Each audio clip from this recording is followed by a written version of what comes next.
Hi Mark, lovely to see you. Hey, good to see you. You well? I'm good, thank you. Good man. I just wanted to ask you about the last, I think 13 months for you, which have been absolutely extraordinary. You won the FA Cup, you got your dream move to Manchester City, you won 2 cups since then, and now you're at your first World Cup. That's a heck of a lot when you say it all out loud in one go. Is this the best of the bunch? Is this the pinnacle of it? I mean, I'm grateful, super grateful for everything that you just explained. I don't know if it's the pinnacle. I'm always striving for more and hoping for more, but like you say, to be at a World Cup is a fantastic achievement, and I'm super humbled by it. We've been talking a lot about England's central defensive options, and you've obviously played a lot with John Stones and Ezri Konsa, more with Konsa than Stones, I think, in fairness. But they seem very different, the two of them. Can you kind of compare them for us and what strengths each of them has got? Because you probably know better than anybody. Yeah, I'd say different, but a lot of quality with both of them. Both coming from managers and style of plays that suit them, because they're both ball-playing centre-halves, but both really good defenders themselves, both read the game really well. And I'd say both leaders as well. They both lead by example in the way that they train and in their behaviour, the way that they are as people around the camp. So, both fantastic players and big assets to the team. Okay, Rob, if you go to the back row, we'll go Carrie Brown here next. Hello, Mark.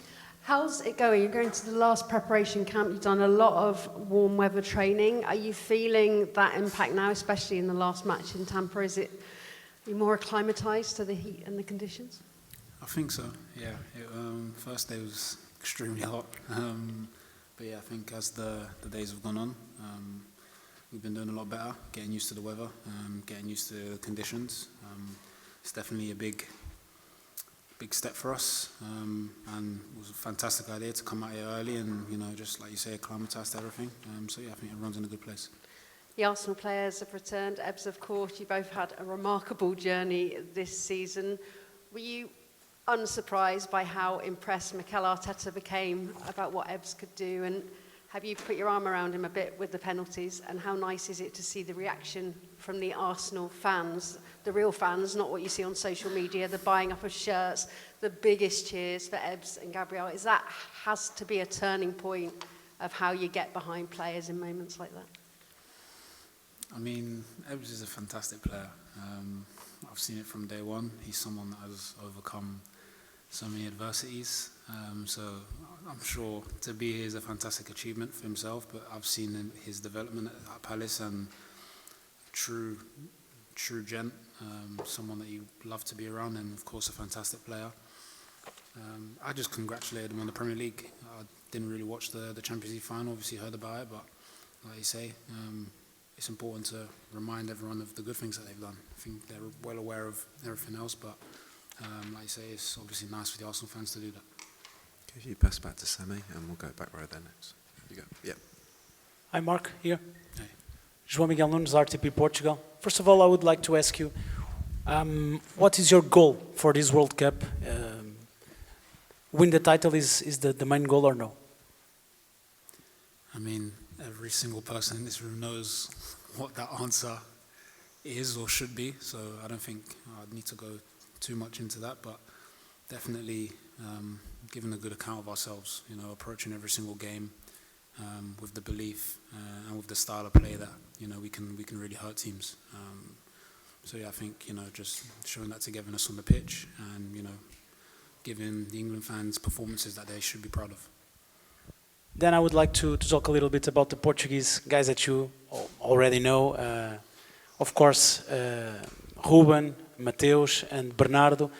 Did you talk with them about the World Cup? What do you think that Portugal can do in this World Cup? Do you see Portugal as a favourite? And of course, I would like to know also, how would you miss Bernardo? He's leaving your team, so I guess it's a person with a big capacity in the locker room. Yeah, we didn't speak too much about the upcoming competition, but for sure, I wish him all the best. Yeah, for Bernardo, I think I've said it before, he's one of the best players I've played with. And I think as a team, we're definitely going to miss him. Not just on the pitch, but his personality off the pitch. He's a big character, big leader. And yeah, Portugal, like I said, are a very strong side, fantastic players. And yeah, they definitely one of the teams to watch in this competition. Sammy? I'm Mark. Am I looking at? Yeah. Okay. Obviously, we won't know the answer to this until the game against Croatia, but you appear to be the first choice centre back, and it's a race between obviously Ezri Konsa and John Stones as to who plays next to you. Are you looking in that way, and how do you find that responsibility now of being a senior member of the squad? I'd say for me, the most important, and not just me, but every single person knows that if we're going to achieve something at this World Cup, it's important that everyone's a team player. Cliche or not, whether I'm playing or not, really is important. It's not important at all. The most important is that the team does well, that we move through the competition with confidence, and try to achieve our goal. And just quickly, can I ask you a question about training with the tunes on, with the music on? Whose idea was that, and why, and who picks the playlist? Yeah, it's Joel at the moment, one of our physiotherapists. He's on the tunes. I don't know. It's just good vibes. We're out in Miami. Sun's out, so why not? Cheers, Sammy. Yeah, pass it to Henry here, and we'll go Gabriel. Yeah, Gabriel, you next. Yeah, you. Okay, good to see you, Mark. Hey. Having trained in the heat, having had a game, what is going to be the identity of the team? Thomas has talked about a controlled intensity. How would you describe the identity of the team's play moving forward at this World Cup? Yeah, I'd say it will look similar to how it's looked throughout the qualifying phases. I'd say being very mindful of the fact that we have good physical capabilities in our squad, and we want to maximise that and impose ourselves and show that on the pitch, but also using our understanding of conditions and experience that we've had in different competitions, and understanding that it's going to be hot at times, and so being mindful of that is very important. But you're still confident that physical intensity that Thomas talked about when he took over the job is achievable? I think so. I believe so. I mean, you look across the squad, you can see the physical capability that we have, as well as the technical part and the understanding of the game. But it's going to take both sides, that physical side, but like I said, game management, understanding of conditions and circumstances in different games to maybe tweak things and adjust. Thank you. Thanks. Henry. Mark, hi. Hey. First, good luck in the tournament. Thank you. Secondly, you've played 28 times for England. You've had 13 different centre-backs that you've played alongside in that time. A couple of them were playing full-backs, but they are centre-backs. What are the strengths that you bring that you can blend so easily with them? And do you actually study them? And we know you study centre-forwards to see their runs, but do you also study the players that you're going to play alongside with internationally? Thank you. Yeah, I try to do my best in knowing every single teammate that I play with and understanding their strengths. And I think me as a person, I think it's so important that I accommodate them, make them feel as comfortable as possible, make them feel like, that they're back at club, for example, playing regularly. And, I think that's one of my strengths, is accommodating other players and making them feel comfortable. At the end of the day, it's all for the good of the team. There's no one person above the team. Here, Mark. Hey. How are you? Good? I'm good, how are you? All right, TNT Sports Brazil. It's a cliche, but I would like to ask you, what do you feel about favorites of this competition? Do you feel that England is in the top 5 among the favorites? How do you see this issue? I think you're asking the wrong person here. Why? Because I don't read anything in the news. I don't watch anything. I don't know what's going on at all. But watching all the other national teams, do you feel that Spain, France, other teams are in front of England or behind? I don't know whether they're in front or behind. All I know is we'll find out at this competition, and it's going to be exciting because, like you say, there's going to be a lot of good teams, a lot of good players. So yeah, we'll find out. Thank you. Hi, Mark. I'm David with the City of Palm Beach Gardens. We've been very happy to have you here as hosting you and your team for the training camp. Just wanted to get your thoughts on the city, the accommodations, facilities, and particularly the quality of the pitches and how it's aided you and your team leading to the World Cup. It's been great. It's been fantastic.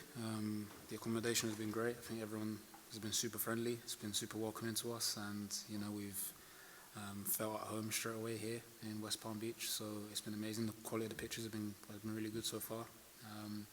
Training's been of a high standard and high quality. So yeah, we can only say thank you to you guys. Appreciate you. Thank you. Thank you. James. Hi, Mark. If the first game against New Zealand was about sort of acclimatising and getting minutes, is there a feeling that everything's going up a level tomorrow? That obviously it's the last chance to kind of impress in a game setting before the tournament starts. Yeah, I'd say naturally, like you say, the first game, acclimatisation, getting used to everything. Second game, pick it up. Naturally, it's going to feel like that, with the way we want to play, the intensity. But still also being mindful of the fact that players are still at different stages, coming from players that have played recently, players that haven't played recently. So I think the most important message is just to arrive at the right time, and that's on the 17th, that's against Croatia. So as long as the guys are ready for that game, that's the most important. I think the New Zealand game was, I think it was your 58th match of the season for club and country, which is obviously a lot. I mean, just firstly, sort of how fresh do you feel, and just generally, how much of a challenge is it for you as a group to put that kind of workload for you, because so many of you played that number of games and really perform in this World Cup?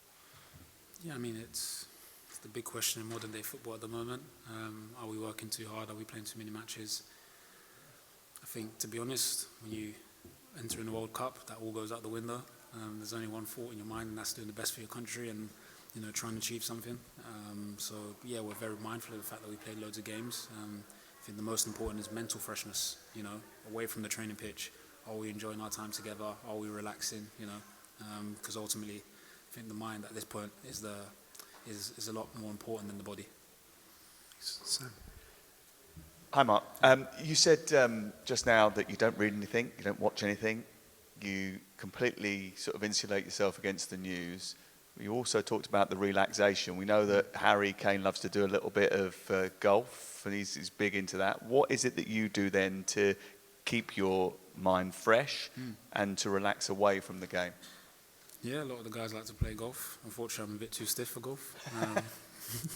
I'd say I've gone out and explored West Palm Beach a little bit. A really nice place. Gone to a lot of the streets, had some coffee, gone to the beach. So explore, whether it's reading, whether it's movies, series, or just spending time with the guys. I think we've all got our little routines. But yeah, anything away from football. As soon as you come off the pitch is nice, just to keep your mind fresh. You've been in a lot of teams, even over the course of the last couple of years. You've changed teams a couple of times, and obviously that means you're meeting different personnel. Where do you rate this dressing room and the togetherness, which has been so central to what Thomas is trying to achieve? I'd say it's up there. I think everyone feels extremely comfortable with one another. I'd say more importantly, off the pitch stuff is so big. I think that the on the pitch stuff will take care of itself, but the bond that I think the group is having and gelling together is so important. That camaraderie that we have together is so nice for everyone to feel comfortable. However many caps, however many tournaments, it's nice to just spend time together, and I think it's gelling really nicely. Thanks, we'll finish with two. Back with Carrie here. Mark, I was just wondering about those changing partnerships that you've had, from being at Crystal Palace when there isn't as much squad depth, so then more injury, to then going to an injury crisis with Manchester City and the change of guard at England. How have Tuchel, Guardiola and your managers at Palace helped you? Because you seem to really adapt very well to that change of partner. Yeah, I'd say fortunate enough to have been coached by some really, really good coaches. Especially over the last year or so with Oliver Glasner, Pep Guardiola, Thomas Tuchel, of course. It helps when there's a clear way that we're playing and clear principles. For someone like me, it just makes it very easy.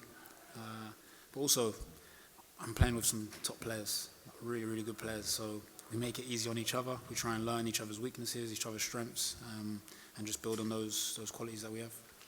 Declan Rice has been announced as a vice captain. You joined the academy a year after him. He was 1 year above you when you were 7, and he was 8. How your careers have grown together, but you've been touted as a future England captain too. Where does all that leadership that you two have come from? That's a good question. I don't know. I don't know. I'd say we're both different characters, both different leadership skills as well. I'd say Declan's probably a bit more vocal than I am, but I'd like to think equally as effective. But yeah, I'd say give credit to the different academies that we've been at. We've both been at Chelsea Academy and obviously West Ham for Declan. And in that time you grow, you come across different people, and you just learn. So I think credit to the people that have helped us along the way, to allow us to be where we are today. Okay, thanks everyone. Thomas Tuchel will be here shortly. Thank you. Cheers, guys.